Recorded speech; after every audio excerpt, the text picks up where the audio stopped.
की कोशिश की गई और यहाँ पर सिर्फ बीजेपी या सपा नहीं, यहाँ पर हर पार्टी अपना दमखम दिखा रही है। तो ऐसे में क्या लगता है आपको? जी बिल्कुल, बात की है पूर्वांचल की तो यहाँ ओपी राजभर जो पिछले विधानसभा चुनाव 2017 में जो भाजपा के साथ में थे, लेकिन इस बार वो सपा गठबंधन के साथ में है, तो बिल्कुल ये माना जाए कि पूर्वांचल की जनता को और पूर्वांचल के चुनावों को साधने के लिए ओपी राजभर यहाँ एक बड़ा दांव खेलेंगे। और अमित शर्मा, यहाँ पर जौनपुर और वो जो आजमगढ़ है वो सपा का गढ़ माना जाता है, तो क्या ऐसे में वो अपने गढ़ को मजबूत बना पाएंगे या अपना जो गढ़ था वो बचा पाएंगे या नहीं? बिल्कुल, अभी तक के जो मतदान प्रतिशत आ रहा है उससे अभी कुछ कह पाना निश्चित नहीं हो पाएगा कि यहाँ कौन अपना गढ़ बचा पाएगा कौन नहीं बचा पाएगा। ये तो 10 तारीख को आने वाले मतगणना जब होगी तब पता लग पाएगा कि आजमगढ़ में फिर से साइकिल की सवारी पूरी होती है या फिर कमल का फूल खिलता है। अमित शर्मा जी, एक सवाल यहाँ पर यह भी है कि पूर्वांचल में ओपी राजभर का बड़ा वोट बैंक है। तो पिछले जो विधानसभा चुनाव थे उस समय ओपी राजभर बीजेपी के साथ गठबंधन में चुनाव लड़ रहे थे, तो अब 2022 का जो चुनाव है ओपी राजभर सपा के गठबंधन में चुनाव लड़ रहे हैं, तो क्या ऐसे में वोट बैंक पर भी असर पड़ेगा?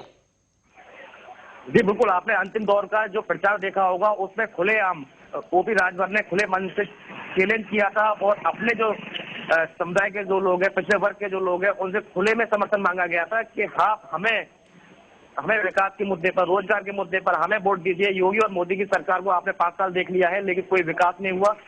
अब इस बार हमें देखिए। और जहां तक है उनके जो उन्होंने जो ऐलान किया था खुले मन से समर्थन जो मांगा था, तो कहीं ना कहीं ओपी राजभर को वहां से समर्थन मिलता दिखाई दे रहा है। अमित, यहाँ पर सवाल एक ये भी है कि लगातार मंत्री अपना मतदान कर रहे हैं और वहीं इस दौरान मंत्री रविंद्र जायसवाल ने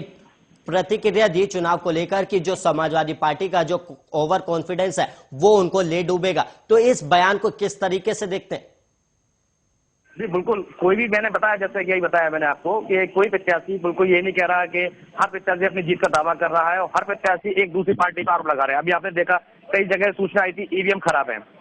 तो अखिलेश यादव की तरफ से समाजवादी तरफ से कई बार ट्वीट किए गए, लगातार ट्वीट किए गए, 5-5 मिनट के गैप पर ट्वीट किए गए, जिसमें ये बताया गया कि फलाने बूथ पर मशीनें खराब है। और चुनाव आयोग इस पर सुबह चुनाव आयोग से ध्यान दे, कई जगह फर्जी पोलिंग की भी सूचना जो आई उस पर भी ट्वीट किया समाजवादी पार्टी ने। तो एक तरीके से ये जो सूचनाएं जो आ रही है, तो ये अपना जनाधार बढ़ाने के लिए जनता के बीच जो मैसेज जाए कि आप बाहर निकलिए, इस तरह की घटनाएं हो रही है उसको देखिए, चुनाव आयोग संज्ञान ले, प्रशासन संज्ञान ले,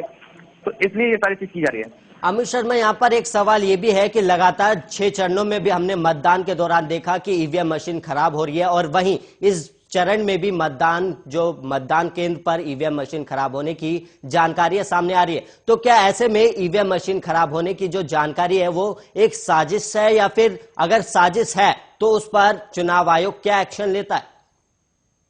जी बिल्कुल, बता दो, जिस तरीके से ईवीएम मशीन जो खराब हो रही है वो टेक्निकल प्रॉब्लम होती है, लेकिन जो अन्य राजनीतिक पार्टियां हैं, विपक्ष में जो दल बैठे हुए हैं, वो यही आरोप लगाते हैं कि ये जानबूझकर ईवीएम मशीनों को खराब किया जा रहा है, जिससे मतदान करने जो लोग मतदाता जो आ रहे हैं वो देरी से मतदान कर पाए और अंतिम दौर में आते आते कुछ मतदाता जो है वो रह जाए और वो चुनाव अपना मतदान नहीं कर पाए। और वहीं अमित शर्मा, यहाँ पर आपने कहा कि विपक्ष लगातार सत्ता पक्ष पर आरोप लगाता है कि ईवीएम मशीन उन्होंने ही खराब करी है, लेकिन यहाँ पर जो योगी सरकार के कैबिनेट मंत्री है रविंद्र जायसवाल, उन्होंने ट्वीट कर कहा कि 40 मिनट तक ईवीएम मशीन को बंद करके रखा गया था और ये जांच का विषय है। तो वहीं अब सरकार के मंत्री भी अब ईवीएम मशीन पर सवाल खड़े कर रहे हैं, तो ऐसे में क्या लगता है आपको? जी बिल्कुल, ये बहुत बड़ी बात है कि एक सरकार के मंत्री स्वयं ही आरोप लगा रहे हैं कि 40 मिनट तक ईवीएम मशीन को बंद करके रखा गया था। हालांकि जब वहां मतदाताओं से बात की गई थी, बात सही थी कि वो 40 मिनट तक उस बूथ पर मशीन को बंद करके रखा गया था। जिसके बाद बात की गई अधिकारियों से, तो उन्होंने यही बताया कि वो टेक्निकल कोई दिक्कत थी, उसके प्रॉब्लम थी, जिसको ठीक करने की वजह से 40 मिनट तक मतदान को रोक दिया गया था, लेकिन अब वहां पर सुचारू रूप से मतदान शुरू कर दिया गया है।